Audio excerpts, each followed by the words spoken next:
Bismillahirrahmanirrahim. Assalamualaikum warahmatullahi ta'ala wabarakatuh. Waalaikumsalam warahmatullahi wabarakatuh. Alhamdulillahi rabbil alamin. Wabihi nasta'in ala umurid dunya waddin. Wassalatu wassalamu ala ashrafil anbiya'i wal mursalin Sayyidina wa habibina wa syafi'ina wa qurrati a'yunina wa maulana Muhammadin sallallahu alaihi wasallam wa ala alihi wa ashabihi wa man tabi'ahum bi ihsanin ila yaumiddin. Asyhadu an la ilaha illallah wahdahu la syarikalah wa asyhadu anna Muhammadan abduhu wa rasuluh la nabiyya ba'dah. Rabbi syrah li sadri wa yassir li amri wahlul 'uqdatam min lisani yafqahu qawli. Subhanaka la ilma lana illa ma 'allamtana innaka antal alimul hakim. Allahumma nawwir qulubana binuri hidayatik kama nawwartal arda binuri syamsik abadan abada birahmatika ya arhamar rahimin. Allahumma aftah alaina futuhal arifin wa fahimna fahman nabiyyin wa hifdzal mursalin wa ilhamal malaikatil muqarrabin. Allahumma ahyina bihayatil ulama wa amitna bimauti syuhada wahsyurna yaumal qiyamati bi zumratil awliya birahmatika ya arhamar rahimin wa ya rabbal alamin. Sadaqallahul azim wa balagha rasuluhun nabiyyul habibul karim wa nahnu ala dhalika minasyahidin wa syakirin walhamdulillahi rabbil alamin. Al-mukarramun al-muhtaramun, para alimil ulama, para asatidz wal asatidzah, para segenap orang tua kita yang hadir di tengah-tengah kita ataupun yang ada di rumah. Mudah-mudahan Allah senantiasa limpahi dengan keberkahan dari semua aspek kehidupannya. Allah berikan kemuliaan, Allah berikan kebahagiaan dalam kehidupan dunia dan akhiratnya. Yang sama-sama kita hormati juga kepada keluarga besar Umi Fatimah beserta Abuya. Mudah-mudahan Allah senantiasa jaga rumah ini, Allah senantiasa limpahi keberkahan kepada rumah ini. Allah berikan sakinah, mawaddah, warahmah. Allah jadikan generasi-generasi yang dicetak dalam rumah ini menjadi generasi yang saleh dan salihah, menjadi generasi yang Qur'aniyah. Dan Allah berikan kekuatan iman dan Islam, keberkahan dalam waktu, dalam usia, dalam rizki, dan dalam ilmu beliau, sehingga Allah selalu mampukan untuk bisa menebar kemanfaatan untuk orang-orang di sekitar. Amin ya Allah ya Rabbal alamin. Dan yang saya hormati juga segenap teman-teman, orang tua, kakak-kakak, sahabat-sahabat semua yang alhamdulillahilladzi bi ni'matihi tatimmus shalihat. Pada hari Sabtu sore ini Allah masih berikan kita sehat badan, panjang umur. Allah berikan kita taufik dan hidayahnya. Allah berikan kemampuan untuk kita sampai ke tempat ini yang mungkin di rumah ninggalin kerjaannya ya, ninggalin cuciannya, ninggalin wastafelnya yang penuh, ninggalin anaknya juga, yang rumahnya belum disapu, mungkin gitu ya. Yang dagangannya, bekas dagangannya belum dirapihin gitu kan. Bahkan mungkin ada yang belum sempat mandi dari tadi pagi. Masya Allah. Ya, mudah-mudahan segenap keriuhan, kerumitan yang kita tinggalkan, kerepotan yang kita tinggalkan sejenak di rumah kita, kemudian kita memilih untuk menghabiskan waktu sore kita di tempat ini, mudah-mudahan itu dianggap, dinilai oleh Allah Subhanahu wa taala sebagai ladang pahala yang berlipat-lipat ganda nilainya di hadapan Allah Subhanahu wa taala. Sebab apa? Sebab kita meninggalkan rutinitas kita sejenak dan memilih untuk menyejukkan hati kita, untuk membasahi lisan kita dengan zikir, dengan salawat, dan menghentikan sejenak juga waktu-waktu kita yang mungkin ada yang tidak manfaat gitu ya. Ada yang kita habiskan dengan sia-sia dan waktu itu kita isi dengan hal-hal yang lebih bermanfaat insya Allah di majelis ini. Maka katakanlah kita tinggalkan aktivitas kita sementara itu dengan mengutamakan Allah, untuk menuju Allah, untuk memenuhi perintah Allah Subhanahu wa taala dengan terus mengisi otak kita dengan ilmu dan mengisi hati kita ini dengan sesuatu yang menambah iman kita kepada Allah Subhanahu wa taala, menambah kecintaan kita kepada Rasulullah sallallahu alaihi wasallam. Maka Allah sangat cinta, teman-teman. Allah sangat cinta kepada hambanya yang meninggalkan sesuatu tersebut padahal itu pun urgent, tapi dia tinggalkan itu karena Allah. Gitu. Allah sangat mencintai yang dilakukan hambanya ketika hamba tersebut mengorbankan sesuatu, mengorbankan rutinitasnya dan mengganti itu, memilih untuk lebih mengutamakan perintah Allah. Itu luar biasa, teman-teman. Allah bahagianya, senangnya luar biasa. Maka siapapun orangnya yang mengutamakan Allah, siapapun orangnya yang memprioritaskan Allah dari semua aktivitasnya, maka Allah pun akan sangat memprioritaskan dia. Begitu. Sebagaimana kita memprioritaskan Allah, maka Allah akan lebih lagi memprioritaskan kita. Insya Allah gitu. Nah ini salah satunya dengan kita hadir di tempat ini. Ini ada suara kembaran saya di luar, jangan-jangan. Tiba-tiba ada suara di luar juga ya. Masya Allah. Ya ini dengan kita hadir ke tempat ini menjadi sebuah tanda bahwa kita sedang berusaha untuk lebih serius lagi menjadi seorang hamba dan berusaha untuk memprioritaskan Allah dalam satu hari di 24 jam kita di waktu sore ini. Insya Allah. Maka mudah-mudahan tidak ada yang disia-siakan Allah untuk kita pada sore hari ini. Tidak ada yang disia-siakan Allah dari pengorbanan kita di sore hari ini. Tidak ada yang tidak dinilai sebagai ibadah di hadapan Allah Subhanahu wa taala. Dan tidak ada doa yang tertolak di antara kita yang kita panjatkan kepada Allah Subhanahu wa taala di sore hari ini. Dan tidak ada hajat yang tidak dikabulkan oleh Allah Subhanahu wa taala untuk segenap hajat-hajat kita yang kita mintakan kepada Allah Subhanahu wa taala. Khusus tidak ada yang tidak terisi hatinya pada sore hari ini dengan kecuali hati itu terisi, terpenuhi, tersejukkan, tercerahkan sebab syafaat Rasulullah sallallahu alaihi wasallam.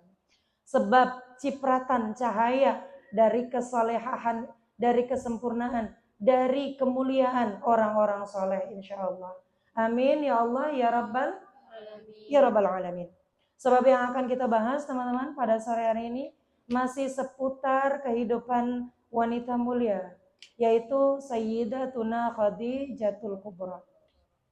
Dan ini adalah wanita yang Masya Allah luar biasa teman-teman. Keutamaannya, kemuliaannya nggak habis diceritakan sampai dengan saat ini, teman-teman. Sampai saya mutolaah tuh bingung beneran deh. Saya mutolaah bingung. Ini saya harus mencatat apa ya? Saking banyaknya gitu loh. Saking banyaknya pelajaran-pelajaran, saking banyaknya kesempurnaan, kemuliaan kehidupan beliau yang bisa kita tiru, yang bisa kita teladani, dan yang pengen dibagi sampai sore ini gitu.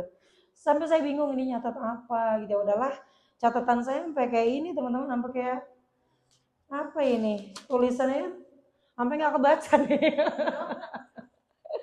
Iya ya Allah, saya jadi ingat teman saya dulu waktu saya sekolah, teman-teman, waktu SMA, enggak MTS, akhir-akhir MTS saya tuh ikut seminar. Seneng saya ikut-ikut seminar. Makanya dulu waktu di zaman SMA, saya pengen kuliah tuh Usuluddin, qadarullah nggak kesampaian Usuluddin ya. Nah saya seneng banget emang ikut-ikut seminar perbandingan agama apa segala macam. Sampai ada salah satu cerita dari teman saya, ada seorang biarawati masuk ke Islam, kemudian membuka Al-Quran dan ayat yang pertama dibaca, surah yang dibuka random saat itu keluar adalah surah Al-Ikhlas. Qul huwallahu ahad, Allahus samad sampai selesai. Nah itu perdana dia lihat tulisan Arab gitu. Begitu dilihat dia bingung bacanya, baca ini gimana cara bacanya, tulisannya nyambung semua, kayak cendol keriting-keriting begini dia bilang. Nah saya jadi ingat tulisan saya gitu loh maksudnya. Ini keriting-keriting kayak cendol begini, tapi ya Allah udahlah, buat saya ini saya mah bisa bacanya. Iya udah bismillah ya teman-teman. Mudah-mudahan dari sedikit yang saya pelajari, dan insya Allah sore ini akan kita bahas. Mudah-mudahan tidak sedikit yang Allah anugerahi ketenangan, kemudian keteladanan, dan semangat untuk bisa membawa tata cara hidup itu di kehidupan kita, gitu ya. Banyak yang kita bawa, banyak yang kita dapat, dan banyak juga kekuatan yang Allah berikan kepada kita untuk bisa kita amalkan di kehidupan kita sehari-hari. Amin ya Allah ya Rabbal alamin. Baik teman-teman, seperti biasa kita sebelum memulai kajian kita bacakan suratul Fatihah. Yang suratul Fatihah ini kita hadiahkan kepada baginda Nabi Shallallahu Alaihi Wasallam, makhluk yang paling sempurna, manusia yang tidak ada cacatnya sedikit pun, manusia yang sebab kecintaannya menyebabkan umatnya diizinkan oleh Allah masuk ke dalam syurganya. Dan manusia yang siapapun yang bersamanya menjadi mulia, manusia yang siapapun yang meneladani hidupnya dari hal paling kecil, dari hal yang paling kecil sampai hal terbesar, itu bisa menjadi jalan keselamatan kehidupan dunia dan akhiratnya. Dan begitu juga kepada seorang perempuan yang mulia yang sangat dicintai oleh baginda Nabi Shallallahu Alaihi Wasallam, istrinya yaitu Sayyidatuna Khadijatul Kubra, di mana beliau dijadikan oleh Allah Subhanahu Wa Taala menjadi perempuan pertama yang mendampingi dakwah beliau, menjadi manusia, menjadi perempuan pertama yang menyaksikan beratnya perjuangan dakwah beliau, menjadi perempuan pertama yang dipilihkan Allah menjadi pendamping beliau baginda Nabi Shallallahu Alaihi Wasallam, dan menjadi perempuan pertama yang mendapatkan salam khusus dari Allah Subhanahu Wa Taala. Mudah-mudahan kemuliaan beliau yang tidak pernah habis diceritakan oleh zaman, Allah berikan juga kemuliaan itu untuk kita sebagai seorang istri, sebagai seorang ibu, sebagai umat Rasulullah Sallallahu Alaihi Wasallam, dan sebagai hamba Allah Subhanahu Wa Taala. Amin ya Allah ya Rabbal Alamin. Ila hadratin Nabil Mustafa Habibina wa syafi'ina wa qurrati ayunina Sayyidina wa maulana Muhammad sallallahu alaihi wasallam wa ala alihi wa dhurriyyatihi wa azwajihi wa nasabihi wa ikhwanihi minal anbiya'i wal mursalin wal awliya'i wa syuhada'i wa salihin wa sahabati wa tabi'in wal ulama'il amilin wal musannifin al mukhlasin wa jami'il mujahidin fi sabilillahi rabbil alamin. بشفاعة رسول الله صلى الله عليه وسلم. الفاتحة. أعوذ بالله من الشيطان الرجيم. بسم الله الرحمن الرحيم. الحمد لله رب العالمين الرحمن الرحيم مالك يوم الدين إياك نعبد وإياك نستعين اهدنا الصراط المستقيم صراط الذين أنعمت عليهم غير المغضوب عليهم ولا الضالين آمين. خصوصا ثم إلى حضرة زوجة رسول الله صلى الله عليه وسلم الطاهرات أمهات المؤمنين سيداتنا خديجة الكبرى أن الله يعلي درجاته في الجنة أن الله يعلي درجاتها في الجنة وأن يعيد علينا من بركاتها وأسرارها وأنوارها وعلومها ونفعاتها في الدين والدنيا والآخرة. الفاتحة. أعوذ بالله من الشيطان الرجيم. بسم الله الرحمن الرحيم. الحمد لله رب العالمين الرحمن الرحيم مالك يوم الدين إياك نعبد وإياك نستعين اهدنا الصراط المستقيم صراط الذين أنعمت عليهم غير المغضوب عليهم ولا الضالين آمين. Amin amin ya Allah ya Rabbal Alamin. Bismillahirrahmanirrahim. Teman-teman, kita masuk ke season keberapa ini? 3 ya? Ketiga ya, Masya Allah. Mudah-mudahan kelar nih sore ini teman-teman. Sekalipun tadi saya bilang ya, banyak banget yang ada di otak saya sampai penuh, saking penuhnya tangan saya nggak bisa buat nyetetnya gitu, saking penuhnya. Tapi pelan-pelan Bismillah ya teman-teman ya. Pelan-pelan, bismillah, mudah-mudahan ada nih yang bisa kita bawa, ada yang bisa dibagi untuk sore hari ini sebagai bekal kehidupan kita, insya Allah. Bismillahirrahmanirrahim. Seperti yang sudah kita bahas sebelumnya teman-teman, bahwa Sayyidatuna Khadijatul Kubra. Beliau adalah putri dari siapa teman-teman? Siapa? Khuwailid. Ya, beliau dikasih nama sama ayahnya tuh Khadijah. Khadijah tuh artinya tegar, tangguh, cerdas, penuh dengan kehormatan. Pokoknya sesuai banget nama dengan karakter beliau tuh match banget gitu. Relate banget nama dengan karakter beliau. Karena memang nama itu adalah doa ya teman-teman ya. Nama itu adalah doa yang diberikan oleh orang tua kepada bayi, yang diharapkan bayi ini akan menjadi bahkan lebih baik daripada namanya gitu ya. Nah ini Sayyidah Khadijah ini dilahirkan dari keluarga yang terhormat, dari orang tua yang saleh dan saleha, dari keturunan dan nasab yang terjaga, yang nasabnya itu sampai kepada baginda Nabi Ibrahim alaihi salam dan Nabi Ismail alaihi salam. Maka nasabnya masih bersambung dengan Rasulullah sallallahu alaihi wasallam. Seperti yang sudah kita bahas sebelumnya. Dan Sayyidah Khadijah ini dijuluki At-Tahirah, artinya perempuan yang suci. Suci, perempuan yang suci, padahal beliau sering bersinggungan dengan orang banyak. Beliau sering ketemu sama kolega-kolega yang kebanyakan laki-laki, karena beliau adalah business woman, gitu ya teman-teman ya. Beliau adalah CEO dari beberapa perusahaan raksasa, ini salah nggak nih saya nyebutnya nih? Bener lah ya, gitu lah ya. Iya, pokoknya orang kaya, sampai bingung ini ngejelasinnya gimana.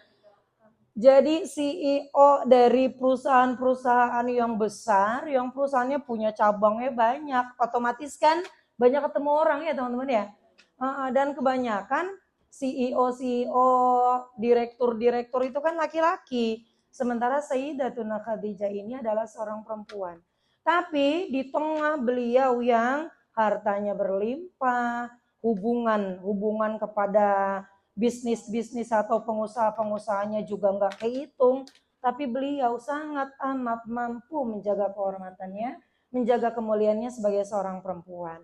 Itu sebab beliau dijuluki At-Tahirah, atau perempuan yang suci. suci, terjaga kehormatannya. Kemudian beliau terakhir kemarin kita bahas, beliau menikah dengan baginda Nabi Shallallahu Alaihi Wasallam. Udah kita jelasin kemarin juga tuh ya. Ini wasilahnya siapa mak comblangnya kemarin? Sayyidah Nafisah. Itu mak comblangnya Rasulullah tuh Shallallahu Alaihi Wasallam. Yang akhirnya jadilah Rasulullah ini menikah dengan Sayyidatuna Khadijah. Dan teman-teman, pernikahan Rasulullah Shallallahu Alaihi Wasallam dengan Sayyidatuna Khadijah itu Rasulullah Shallallahu Alaihi Wasallam ngasih maharnya 20 ekor unta, teman-teman. Maharnya. Mahar yang diberikan untuk Sayyidah Khadijah itu 20 ekor unta. Dan kalau satu ekornya aja 50 juta, ya, kalau kita rupiahin ya, Dulu mah kagak ada rupiah, Uti. Di sana bukan pakai rupiah. Rupiah teman-teman di Malaysia aja udah nggak laku tuh. Iya beneran dah. Saking udah anjloknya tuh harga rupiah. Di Kalimantan itu kan teman-teman, Kalimantan itu kan perbatasan Thailand dan Malaysia ya. Itu orang Kalimantan ada yang depannya rumahnya. Pintu depannya Indonesia, pintu dapurnya Malaysia. Itu ada tuh di Kalimantan kayak gitu. Nah itu kalau mau ke belakang, dia harus nukerin duit dulu. Yang duitnya dia rupiah harus ditukar dulu jadi ringgit. Karena nggak laku, padahal cuma di belakang rumah. Begitu teman-teman. Masya Allah. Iya, hidup rumahnya itu ada di luar negeri. Iya, begitu. Makanya enak banget ya. Kalau liburan tinggal ke belakang rumah, tinggal posting kan liburan ke luar negeri, asik kan. Padahal cuma belakang rumahnya. Ya Allah, gitu teman-teman. Jadi kalau aja satu ekor untanya 50 juta dikali 20 berarti berapa? Berapa hitung? Hitung. Tukang dagang. 50 dikali 20, 50 juta dikali 20, berarti berapa? 1 M. Benar ya? 1 miliar. Itu maharnya Rasulullah tuh untuk Sayyidatuna Khadijah. Bahkan ada riwayat yang lain ada masih lebih dari itu pun gitu. Bukan cuma sekedar unta yang dibawa. Tapi yang masyhur 20 ekor unta atau setara dengan 1 miliar. Ini teman-teman membantah bahwa memang Rasulullah SAW adalah orang miskin katanya. Kan gitu ya. Rasulullah katanya orang miskin, Rasulullah orang nggak mampu. Tapi ternyata meminang perempuan aja 1 M. Ada nggak di sini yang maharnya 1 M?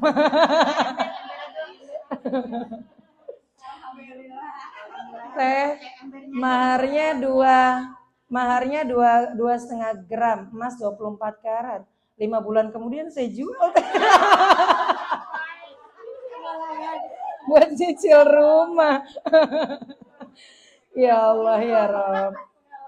Ini bisa spontanitas begini ya, jangan-jangan apakah sudah merasakan sebelumnya? Iya, saya salah satunya.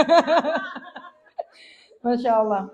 Beliau menikah dengan Rasulullah Sallallahu Alaihi Wasallam. Sekalipun yang ngelamar dulu kan Sayyidah Khadijah ya, tapi tetap Rasulullah Sallallahu Alaihi Wasallam itu bawa mahar juga. Dan maharnya bukan dari Sayyidah Khadijah, bukan. Jadi maharnya emang uang Rasulullah Sallallahu Alaihi Wasallam. 20 ekor unta. Akhirnya setelah itu menikahlah beliau, dan teman-teman masih ingat di kisah sebelumnya dialog antara Rasulullah Sallallahu Alaihi Wasallam dengan Sayyidah Khadijah sebelum akhirnya jadi menikah. Kata Sayyidah Khadijah, ya Muhammad, aku memang ingin menikah denganmu, tapi bukan karena engkau tampan. Sekalipun memang iya, engkau tampan. Ya Muhammad, aku ingin menikah denganmu, bukan karena engkau adalah keturunan dari bangsawan. Sekalipun memang, ya engkau adalah orang terhormat. Ya Muhammad, aku ingin menikah denganmu, bukan karena engkau adalah pemuda yang sehat, pemuda yang jujur, pemuda yang saleh. Sekalipun itu iya. Akan tetapi Muhammad, aku ingin menikah denganmu sebab aku tahu engkau adalah calon Nabi akhiruz zaman. Maka ketika datang waktunya, Allah memilihmu sebagai Nabi akhiruz zaman, bawalah aku bersamamu Muhammad untuk bertemu, berjumpa dengan Tuhanku.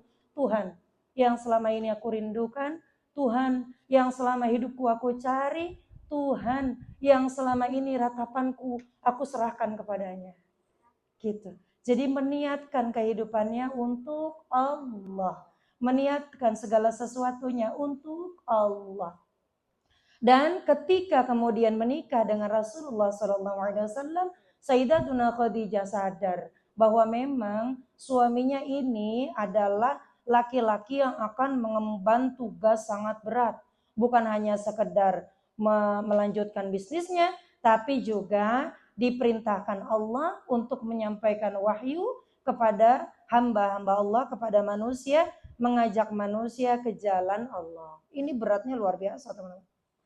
Nah, ketika kemudian Rasulullah SAW menikah dengan Sayyidah Khadijah, Rasulullah itu terus ngelanjutin tuh bisnisnya Sayyidah Khadijah, gitu, ngelanjutin di perusahaan ini dijalani nama Rasulullah, perusahaan yang ini dijalani nama Rasulullah. Dan saat itu masih ada tuh ekspor impor barang, masih ada ekspor impor barang. Maka ada momen-momen di mana Rasulullah pergi lagi tuh ke Syam. Syam itu teman-teman, Syam itu bukan satu negara ya, seperti yang saya bilang sebelumnya. Syam itu bukan satu negara, kayak Indonesia doang, bukan. Syam itu adalah satu wilayah, katakan kayak benua gitu, ya. Dan itu isinya banyak negara, Palestina, Lebanon, Yaman gitu. Jadi sekawasan gitu. Iya, sebenua katakan begitu. Nah, itu Rasulullah masih melakukan itu tuh sampai kemudian ada tugas dagang lagi, Rasulullah keluar. Keluar teman-teman, Rasulullah bersama rombongan dagangnya ini dan membawa barang dagangan Sayyidah Khadijah, mengekspor barang dagangan Sayyidah Khadijah keluar. Dan itu kan waktunya berhari-hari ya, berminggu-minggu bahkan berbulan-bulan. Teman-teman tahu nggak yang dilakukan Sayyidah Khadijah ketika suaminya pergi dagang? Sayyidah Khadijah puasa, teman-teman. Sayyidah Khadijah puasa ketika suaminya dagang. Ketika suaminya belum pulang, ketika panas terik matahari, Sayyidah Khadijah itu mengurangi minumnya karena membayangkan jangan-jangan suami saya kepanasan ya, rasanya saya nggak tega, rasanya saya nggak puasa, minum es teh dingin ditenggak gelegek, sementara suami saya kepanasan di sana gitu. Sampai makan nasi padang aja kayaknya mikir-mikir. Iya gitu kan ya. Karena emang diriwayatkan begitu teman-teman. Ketika Rasulullah keluar sallallahu alaihi wasallam tidak ada di rumah dan itu adalah perjalanan dagang, Sayyidah Khadijah lebih banyak puasa. Itulah tirakat seorang istri itu begitu, maksudnya gitu loh teman-teman. Ketika suaminya keluar mencari nafkah, pagi nih suaminya berangkat kerja, salaman kan? Salaman punggung. Biasa nggak teman-teman salaman punggung sama dalamnya? Enggak. Coba deh teman-teman dibiasain ya. Salaman itu musafaha dengan suami, dengan orang tua, dengan guru itu punggungnya dan dalamnya. Ini nih kalau salaman punggung dicium, ini namanya ta'adduban. Ta'adduban itu bentuk penghormatan dicium. Nah, kalau dalamannya ini dicium ini gini, itu namanya tabarrukan. Minta berkah nih, ngalap berkah. Karena biasanya dari tangan ini loh, yang kapalan-kapalan kasar ini. Ini nih sebab anak kita bisa sekolah gitu loh. Wasilah anak kita jajannya cukup. Wasilah juga mungkin skincare kita bisa kebeli. Ini tangan-tangan kapalan ini. Makanya ta'adduban wa tabarrukan. Dicium. Gitu kan? Udah kan? Nah terus ada juga suami yang cium tangannya. Cium tangan istrinya. Begitu ya. Setelah dicium, dadah ya. Sarangeo. Jangan lupa digerakin. Iya teman-teman, setelah itu melepas suaminya pergi, udah istrinya di rumah, kalau anaknya udah mandi, sarapan udah siap gitu ya. Rumah misalkan masih agak kotor-kotor dikit atau masih ada piring belum dicuci apa segala macam. Sementara setelah itu kita mau akan ada kegiatan lagi, tunda dulu deh beresin dapurnya, laksanakan dulu sholat duha. Sholat hajat, 2 rakaat teman-teman. Nah di sholat hajat dan sholat duha itu, kemudian setelah sholat tuh kita zikir. Istighfar, salawat, tahlil secukupnya aja, setelah itu tawasul. Baca Fatihah, pertama untuk Rasulullah, kemudian untuk keluarga beliau, ketiga khususkan Fatihahnya untuk suami. Gitu, khususkan. Setelah baca untuk Rasulullah, ila hadratin Nabil Mustafa, Sayyidina wa Maulana Muhammad Al-Fatihah. Kemudian kepada sahabat beliau, kepada keluarga beliau, kemudian khususkan. Khususan ila ruhihi wa jasadihi, suaminya siapa? Sebut. Minta di situ, ya Allah, jaga sehatnya, jaga pandangannya, jaga hatinya, jaga matanya, jaga telinganya. Berikan ya Allah rezeki yang berkah. Jadikan ya Allah lelahnya menjadi jihad. Ya Allah, jaga dari keburukan-keburukan, hindari dari mara bahaya dan bla bla bla bla bla. Al-Fatihah. Begitu teman-teman, itu tirakat istri. Tirakat istri. Jangan ketika suami berangkat kerja, gitu kan ya, ATM kita yang pegang, terus kita udah ngomong nih, ayah nanti setelah ini gesek ya, mau beli ini bla bla segala macam. Suami kerja, berangkat, dia ngiringin tuh. Suami ke PT, kita ke ATM. Begitu ke ATM, niatnya mau beli sayuran nih, lihatnya. Lah beli sayurannya ternyata di pasar. Yang geser sebelah sininya, nih gamis, ini tas, ini sendal gitu kan. Kadang tuh kalau perempuan tuh kadang manuvernya suka nggak ketebak. Niatnya pengen beli sayuran, pulang-pulang ada cilok, ada cimol ya. Segala-gala jajan kadang-kadang dibeli gitu, Masya Allah. Sampai ada kemarin, teman-teman mungkin tahu ya postingannya dari salah satu anak pejabat. Ayahku mencari duit, anak dan istrinya menghabiskan duit. Astagfirullahaladzim. Ya Allah ya Rabbana ya Karim. Iya, udah tunggu aja bapaknya pakai rompi orange. Ya Allah. Gitu teman-teman. Jadi itu ternyata. Nah lo, suaminya berangkat kerja ya? Atau mau pulang kerja? Nah sekalian hajar aswadnya biar dapat.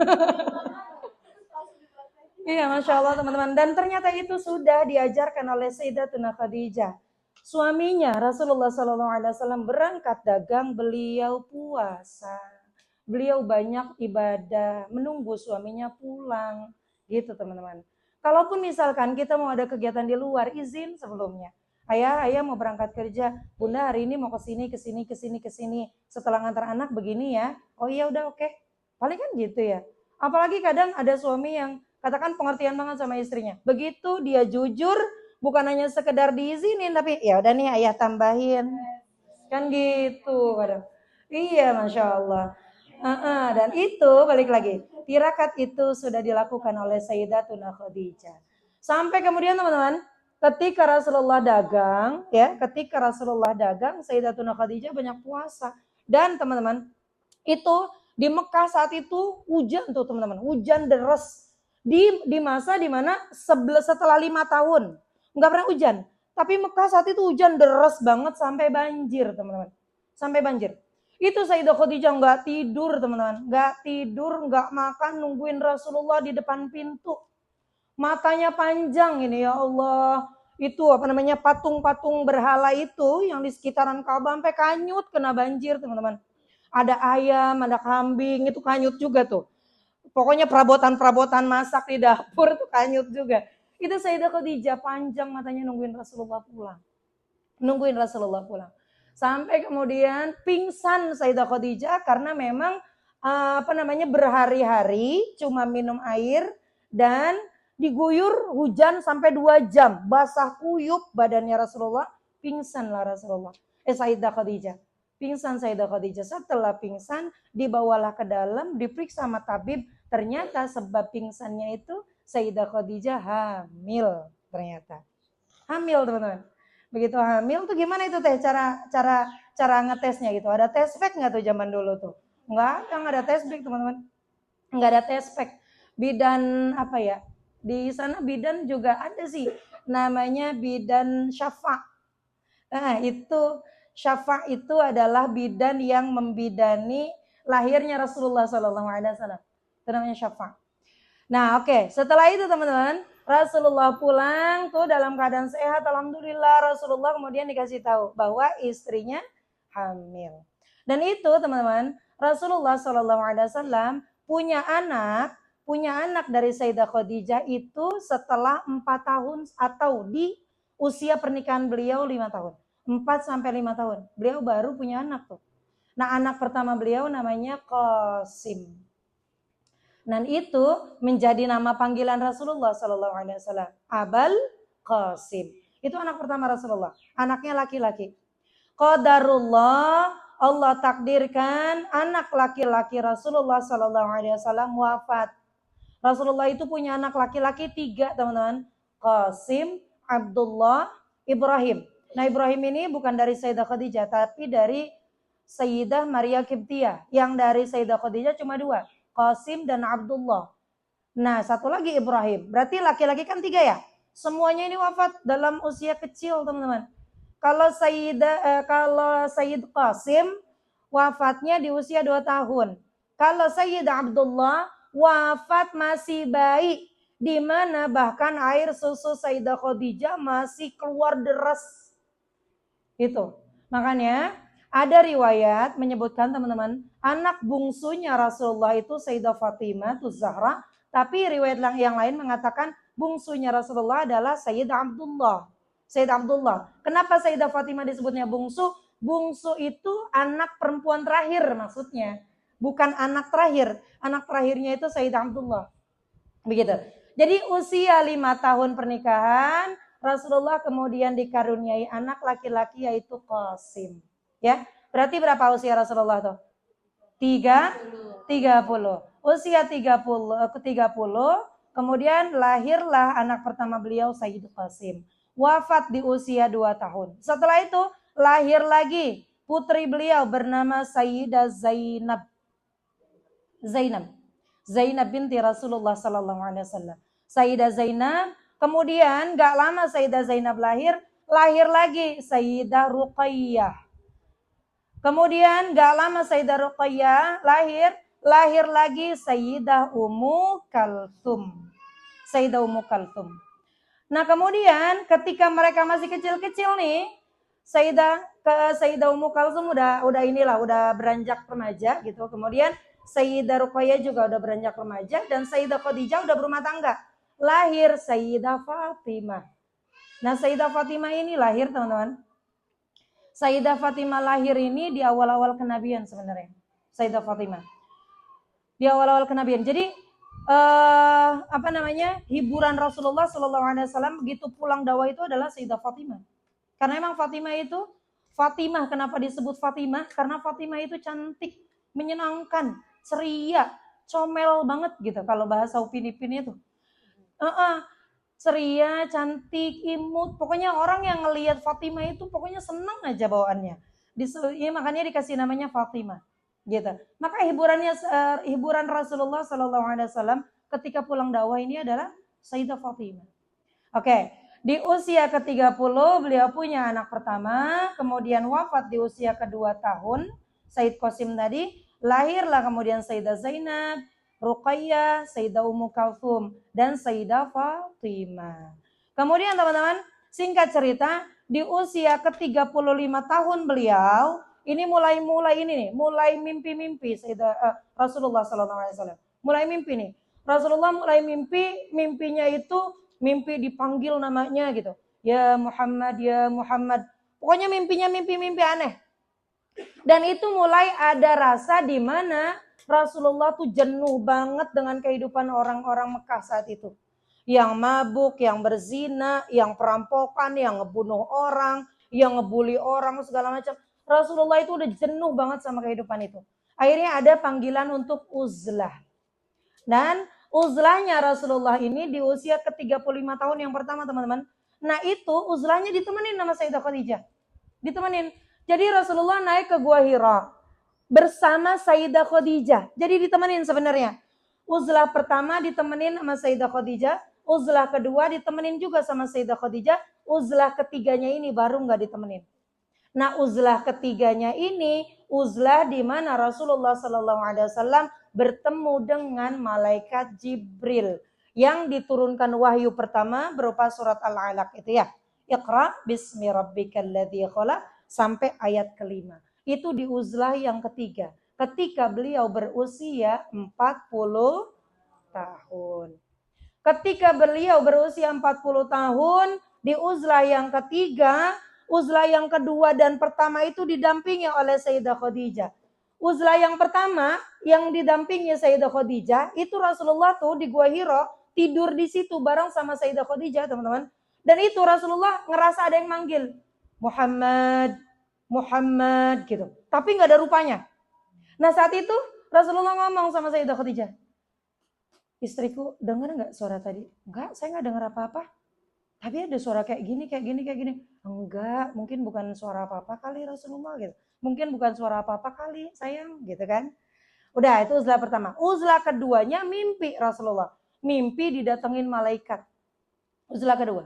Dan uzlah ketiga yang tidak didampingi oleh Sayyidah Khadijah tadi justru turun langsung malaikat Jibril. Itu teman-teman, posisinya Rasulullah kan berhari-hari di situ ya, di Gua Hiro itu, tanpa didampingi Sayyidah Khadijah. Sayyidah Khadijah cuma datang ke situ bawa makanan, pulang lagi, bawa makanan, pulang lagi. Dan saya tuh bayangin teman-teman, Sayyidah Khadijah ya, dititipin anak 5. Ya kecil-kecil. Beliau ngurus itu perusahaan yang segitu besarnya. Kan gitu ya. Tapi masih sempet ngurusin suaminya, ngirimin makanan sampai ke Gua Hiro. Jangan dibayang, jangan dipikir Gua Hiro itu kayak dari sini ke BKI teman-teman. Jauhnya. Jangan dipikir begitu. Gua Hiro itu jauh banget teman-teman dari rumahnya Sayyidah Khadijah sampai ke puncaknya. Sampai ke puncaknya itu jauh banget gitu. Dan jalannya terjal. Kalau sekarang jalannya udah mulus, mungkin kita bisa tinggal pencet aplikasi gitu kan ya. Bisa pencet Grab atau Gojek gitu kan. Kita tinggal seret nyampe ke sana. Dulu enggak boro-boro Gojek, boro-boro Grab, apalagi mamanya Faiz Gojekin gitu. Enggak ada jalan kaki. Tapi mungkin kalau saat itu ditawarin mau ya Faiz ya.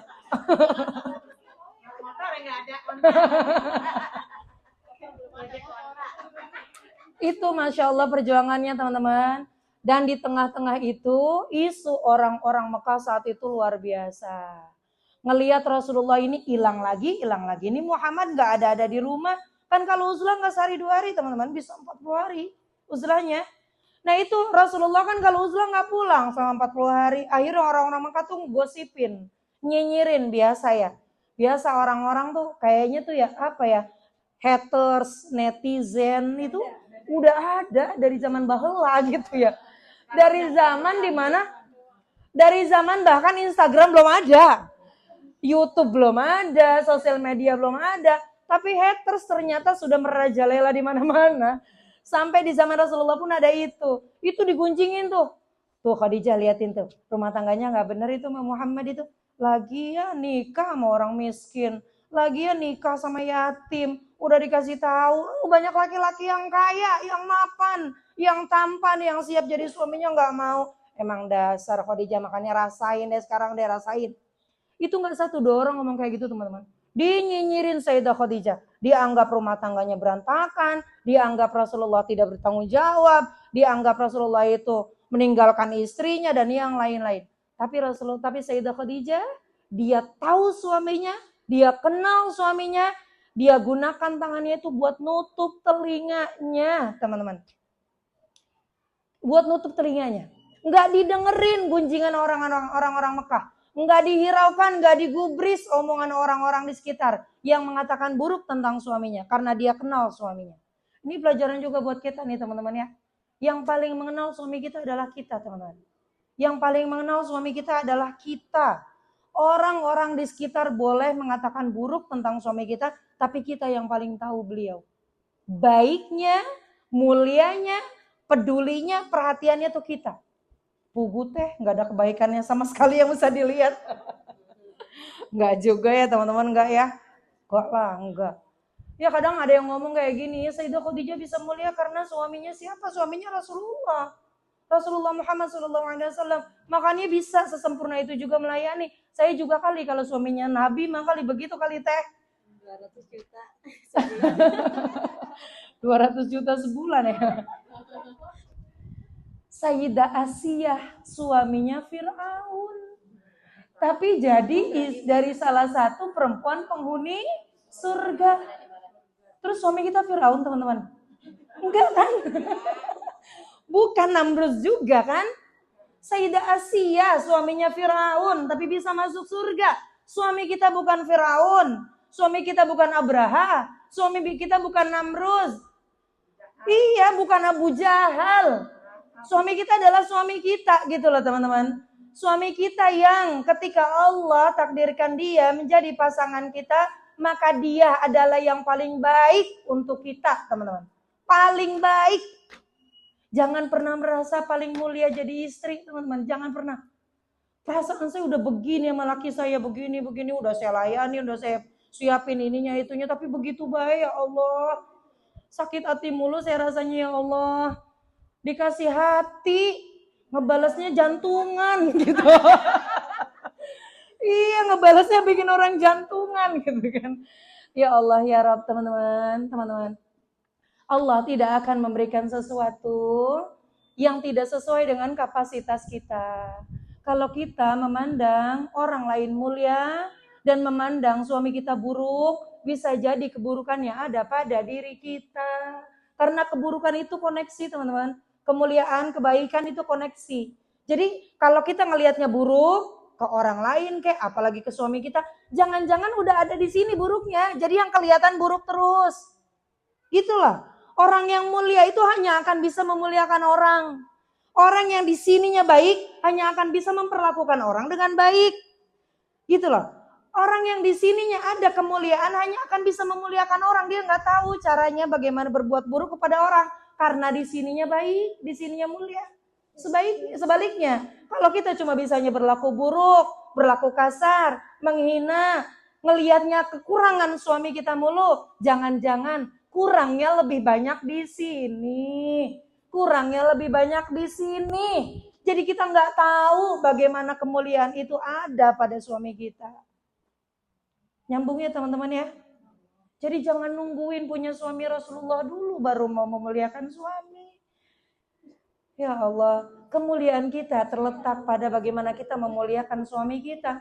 Tidak memandang suami kita kiai, tidak memandang suami kita ulama, tidak memandang suami kita siapapun.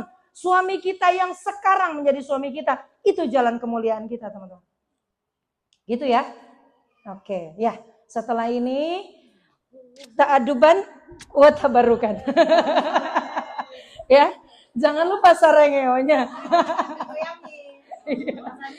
Begitu. Iya, ya Allah ya Rob. Sesekali coba teman-teman bucin sama suami. Sesekali.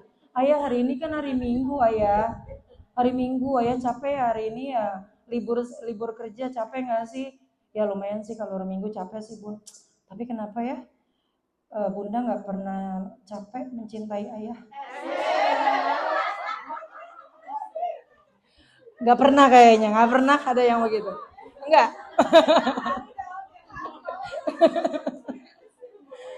Iya Allah. Iya ya Allah ya Rabb. Oh iya. Masya Allah. Udah disiapin temannya ini mah. Ditemenin di surga. Masya Allah. Begitu ya teman-teman ya. Itu Sayyidah Khadijah. Bagaimana mengabdikan dirinya untuk Rasulullah SAW. Bahkan beliau menutup telinganya atas omongan-omongan yang tidak baik tentang suaminya yang merebak di sekitar Mekah tentang Rasulullah SAW. Apalagi ketika kemudian wahyu itu turun teman-teman. Wahyu turun kemudian Rasulullah diberikan beban dakwah. Nih teman-teman, ketika Rasulullah SAW ini diangkat menjadi nabi di usia beliau yang ke-40 ya teman-teman.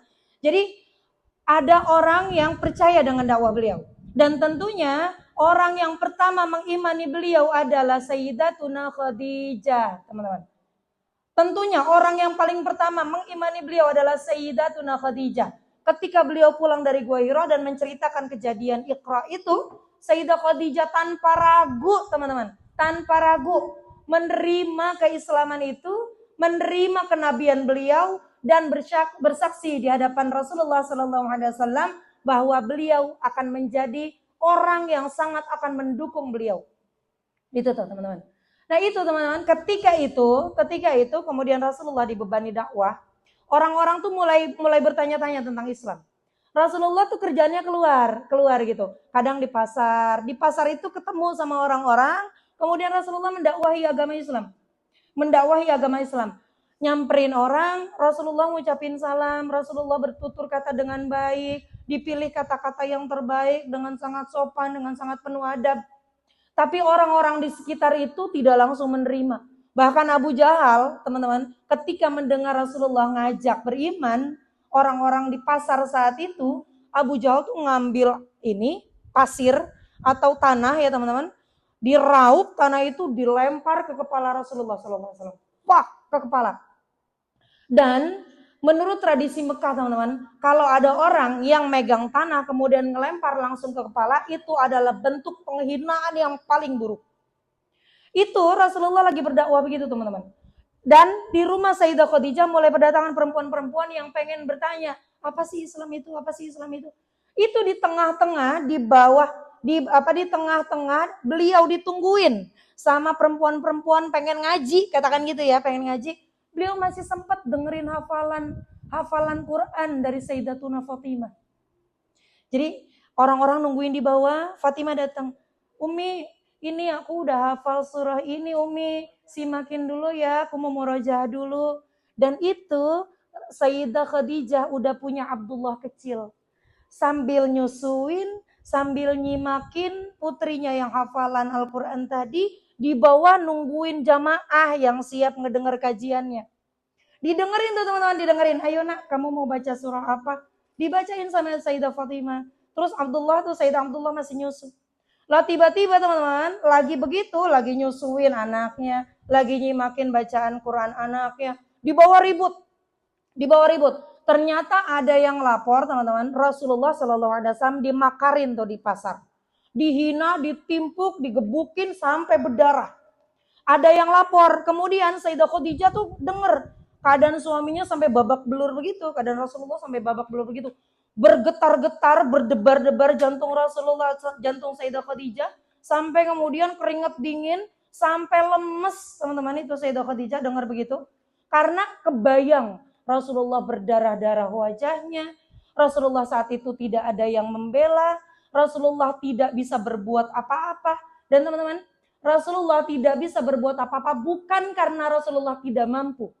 Karena memang dakwah pertama secara sembunyi-sembunyi itu Allah tidak memerintahkan Rasulullah membalas dengan kasar.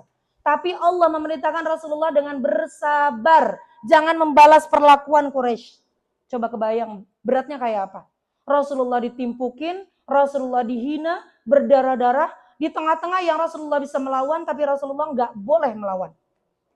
Istrinya denger, ngebayangin wajah Rasulullah udah babak belur berdarah-darah, diomongin orang semekah, lagi nyusuin anaknya, lagi dengerin murojaah anaknya, itu langsung lemes, bayi Abdullah langsung lepas gitu di pangkuannya.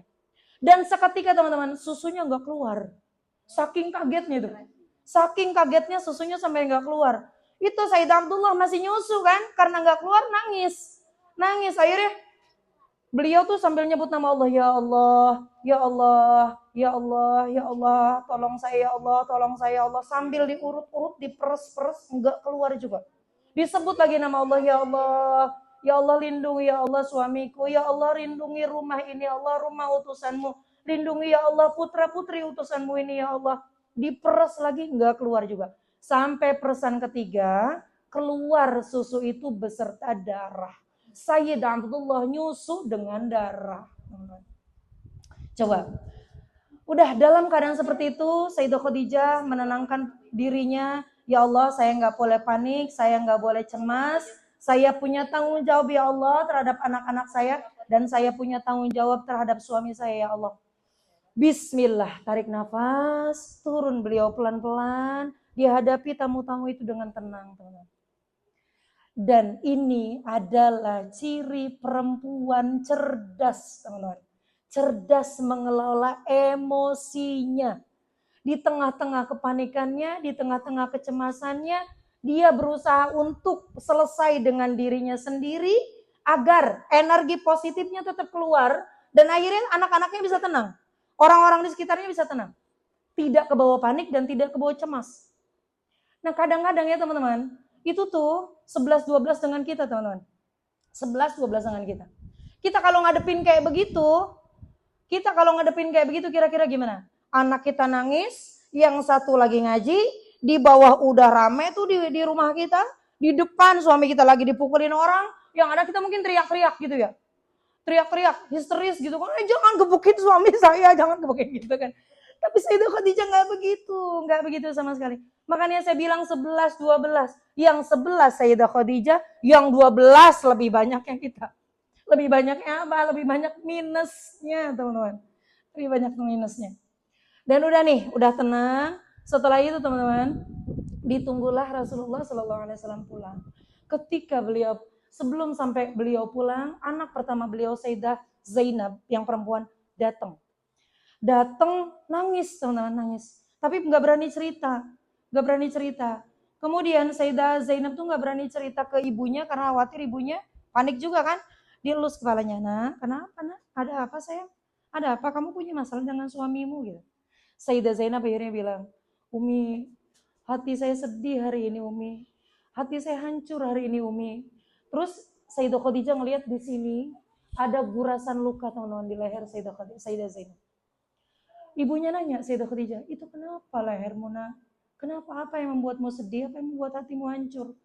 Akhirnya Sayyidah Zainab bercerita, Umi, tadi saya berjalan di pasar. Saya melihat ayah Umi, dengan kelembutan dan kesantunan beliau, dengan tutur kata beliau yang sangat sopan, ajakan beliau untuk menyembah Allah. Tapi ternyata Umi, orang-orang di Mekah melempari ayah dengan batu, melempari ayah dengan debu, sampai sekujur badan ayah penuh dengan tanah. Umi, saya tidak sanggup melihat penderitaan ayah. Akhirnya saya menutup kepala saya dengan kain. Saya lari mengejar ayah, saya beri minuman ke ayah, dan saya lari membawa tempat minum sisa minumnya ayah. Ketika saya lari, kaki saya tersandung Umi, dan tempat minum itu pecah, akhirnya kegores lehernya. Dan ternyata hancur hatinya Sayyidah Zainab itu karena menyaksikan ayahnya. Ayahnya yang berdakwah dengan penuh kelembutan, tapi ditolak dengan cara yang paling hina oleh orang-orang di sana. Begitu. Itu teman-teman, coba hati perempuan yang tidak hancur, siapa gitu loh, siapa hati perempuan yang tidak hancur menyaksikan saat itu.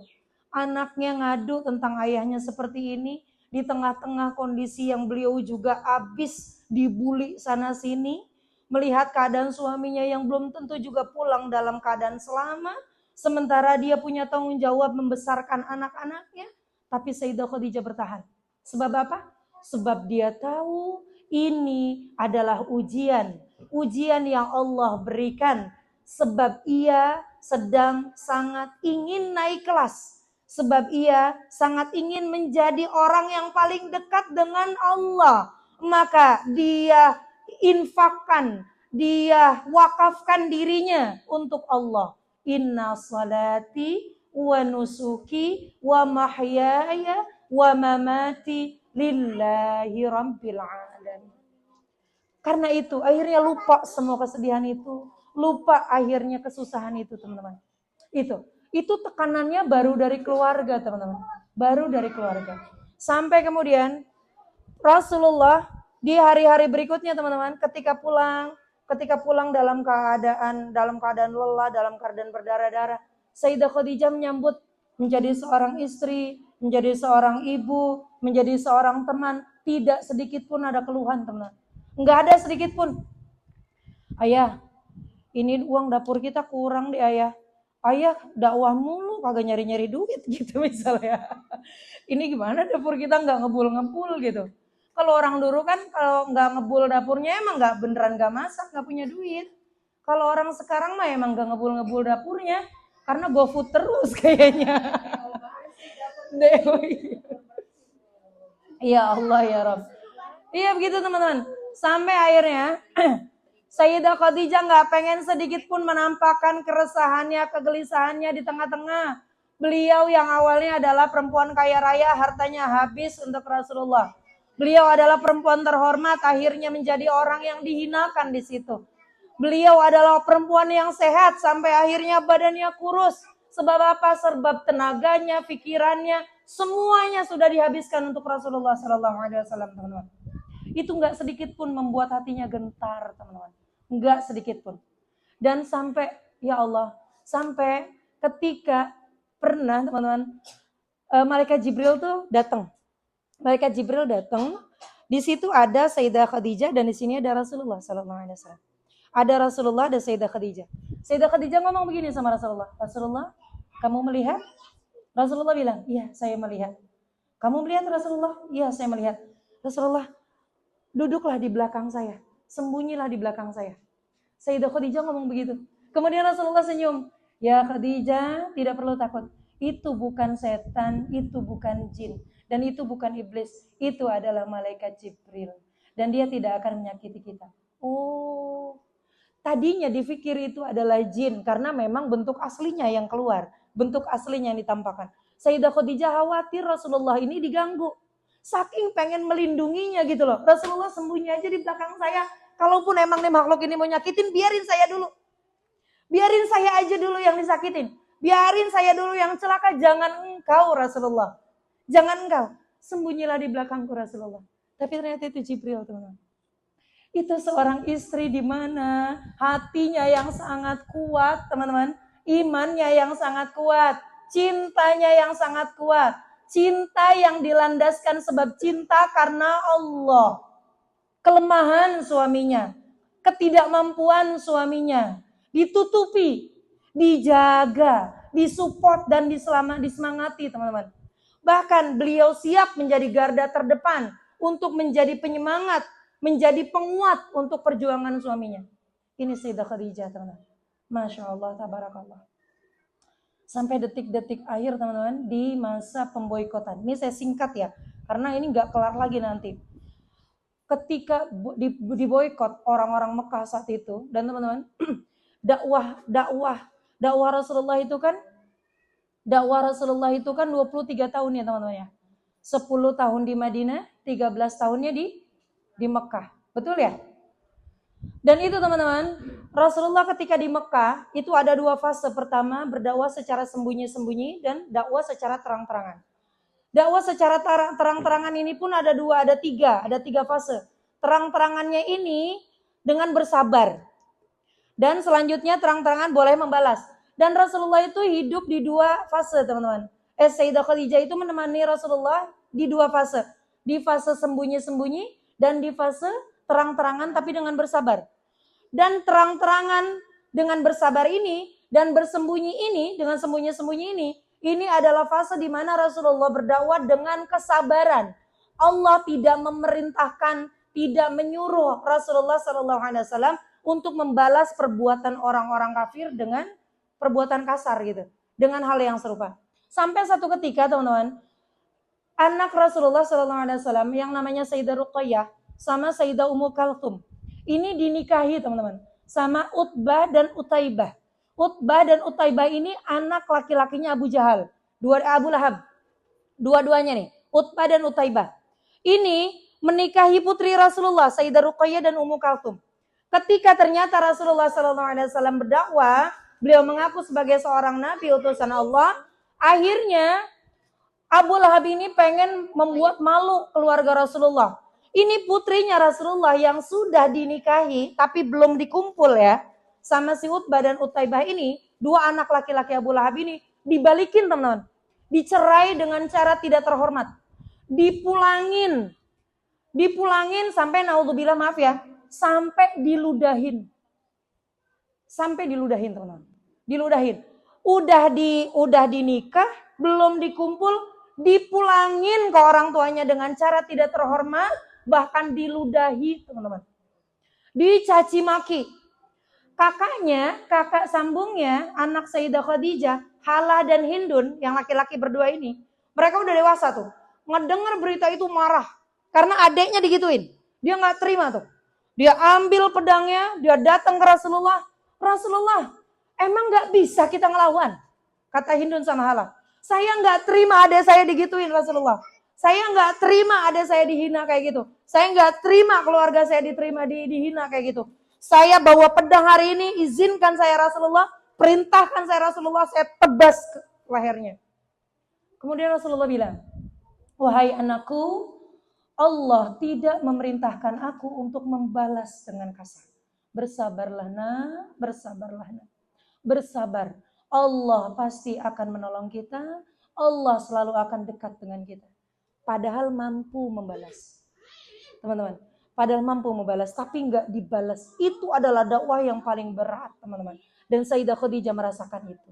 Sampai kemudian ada sahabat-sahabat Sayyidah Khadijah namanya Sumayyah. Sumayyah masuk ke agama Islam nih teman-teman. Beliau adalah budak, tapi sahabatnya Sayyidah Khadijah. Itu ketika ketahuan nih sekeluarga masuk Islam nih, Sumayyah, Yasir dan anaknya Ammar bin Yasir.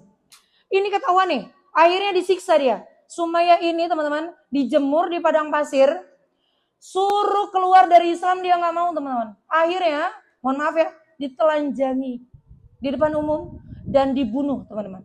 Dibunuhnya pakai apa? Pakai besi panas, mohon maaf ya, dari kemaluannya tembus sampai ke ubun-ubun. Ini syahidah pertama nih. Sayyidah Khadijah menyaksikan itu teman-teman. Di tengah-tengah suaminya dicaci maki, sahabatnya digituin dan beliau nggak bisa melakukan apa-apa. Nangis Sayyidah Khadijah. Suaminya Yasir teman-teman. Suaminya Sumayyah namanya Yasir. Beliau suruh keluar juga dari Islam tapi nggak mau. Akhirnya dijemur di padang pasir teman-teman, dipakein baju besi. Sampai saking panasnya baju besi itu kena terik matahari, ketika dibuka kulitnya ngeletek teman-teman. Kulitnya ngeletek. Suruh keluar dari Islam tapi tetap nggak mau. Ahadun ahad, enggak, saya nggak mau. Sampai kapanpun asyhadu an la ilaha illallah wa anna muhammadar rasulullah. Enggak mau. Sampai mati. Sampai mati. Sampai ada perempuan juga yang disaksikan penyiksaannya itu di hadapan Sayyidah Khadijah namanya Zanirah.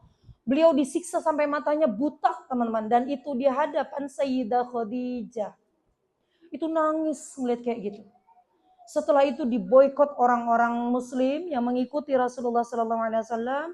Diboikot itu artinya diisolasi teman-teman. Nggak boleh jual beli, nggak boleh berinteraksi, nggak boleh menikah, nggak boleh berhubungan. Sampai akhirnya orang-orang situ pada kelaparan. Rasulullah kalau malam ngedengerin bayi pada nangis teman-teman karena kehausan.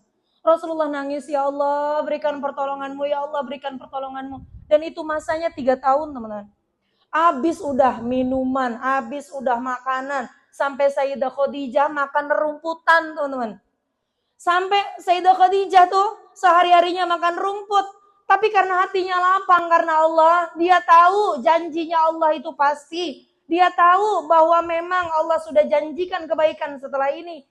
Sambil makan teman-teman, sambil ngunyah, itu masih bisa bercanda. Kata Sayyidah Khadijah bilang begini, ini setiap hari kita makan dedaunan begini ya. Ini besok-besok nih gigi saya ngalah-ngalahin giginya kambing nih tajamnya.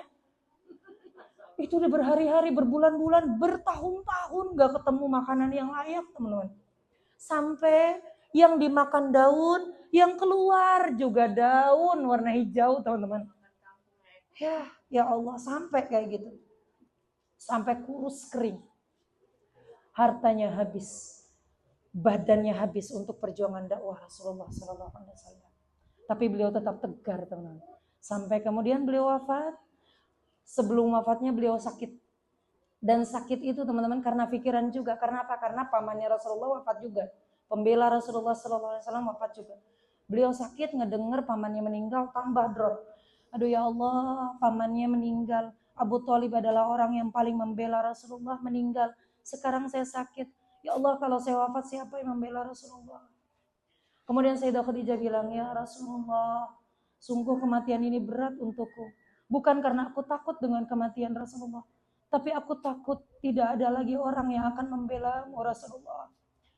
Ya Rasulullah, aku takut ketika aku ditanya di hadapan Allah apa yang kau berikan untuk Rasulullah. Sampai dengan saat ini aku belum bisa memberikan apa-apa untukmu Rasulullah.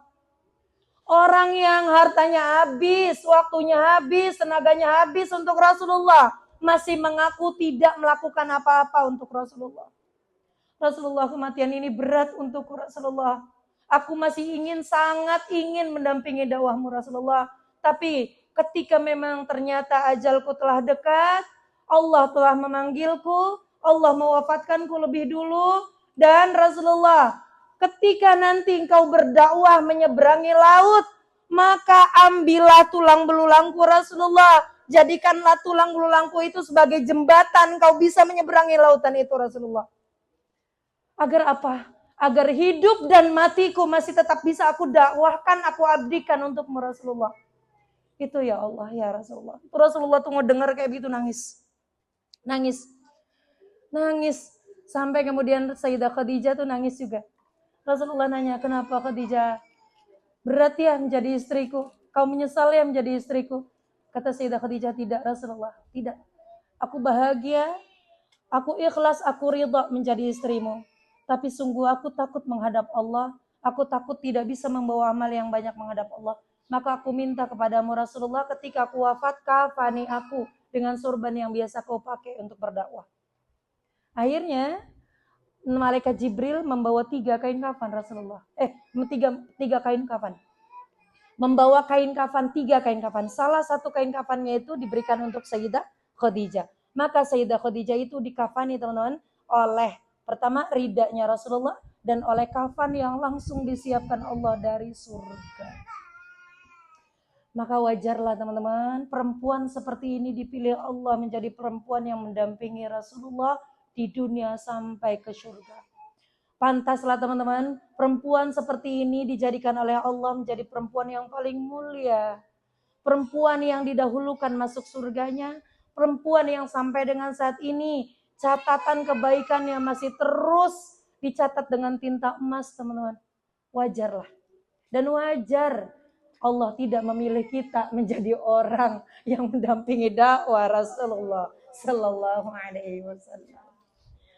Jangankan seujung kuku teman-teman, setitik aja nggak ada.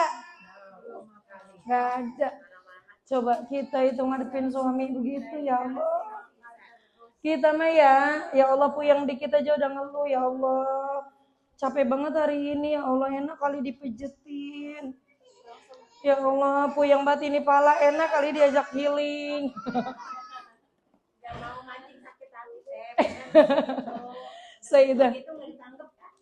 Sayyidah Khadijah nggak begitu teman-teman, karena beliau memang tahu tugas suaminya berat dan beliau lakukan itu semata-mata untuk Allah. Jadi apapun yang dilakukan untuk Allah itu udah lillahi ta'ala, udah enteng aja. Dan kembali ke kita nih teman-teman sebelum selesai. Ya, ketika memang kita niatkan segala sesuatu untuk Allah, kita lakukan untuk Allah, maka kita akan melihat siapapun orang yang kita temui itu pun adalah gerakan Allah. Suami kita melakukan seperti itu kepada kita, itu adalah gerakan Allah. Bikin hati kita sakit, yang negur Allah, bukan suami kita. Gitu.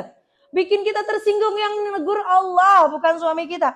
Bikin kita sakit hati, yang ngingetin Allah, bukan suami kita. Maka pandang segala sesuatu apapun, baik dan buruknya, semua adalah gerakan Allah. Suami kita itu bukan siapa-siapa, tidak bisa melakukan apa-apa, tidak menyakiti kita sedikit pun. Tapi pure itu adalah peringatan dari Allah Subhanahu wa taala. Jadi jangan benci suaminya, jangan kesel suaminya, tapi introspeksilah dan ingat bahwa Allah sedang ingin mentarbiah kita. Sepakat? Naqifuna wallahu a'lamu bissawab bi barakatil Fatihah. A'udzu billahi minasyaitonir rajim. Bismillahirrahmanirrahim. Alhamdulillahi rabbil alamin.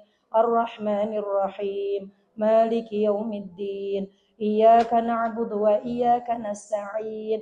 Ihdinas siratal mustaqim. Siratal ladzina an'amta 'alaihim ghairil maghdubi 'alaihim waladdallin. Amin. Baik teman-teman. Oke, terima kasih waktunya ya. Mohon maaf ini kepanjangan biar habis maksudnya ini. Masya Allah, kurang lebihnya mas saya mohon maaf ya. Mudah-mudahan kita diberikan sehat badan, panjang umur, bisa ketemu di waktu-waktu berikutnya, dan ngaji sepanjang ini jangan kapok ya. Besok-besok jangan sampai nggak datang lagi, maksudnya gitu. Ya teman-teman ya, mudah-mudahan banyak yang bisa kita bawa pulang dan bisa kita amalkan. Amin ya Allah, ya Rabbal Alamin. Kurang lebihnya mohon maaf. Usi wa nafsi, usi binafsi wa iyyakunna bittaqwallah. Wassalamualaikum warahmatullahi wabarakatuh.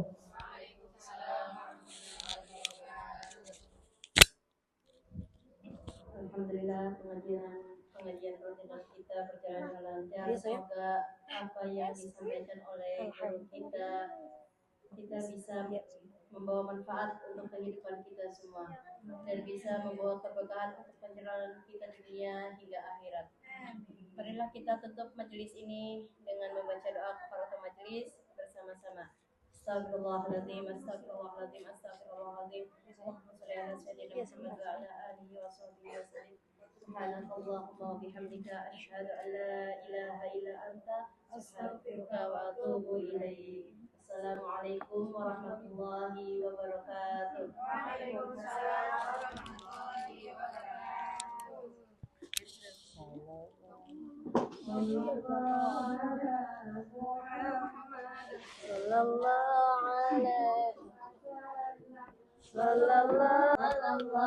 alaihi wasallam.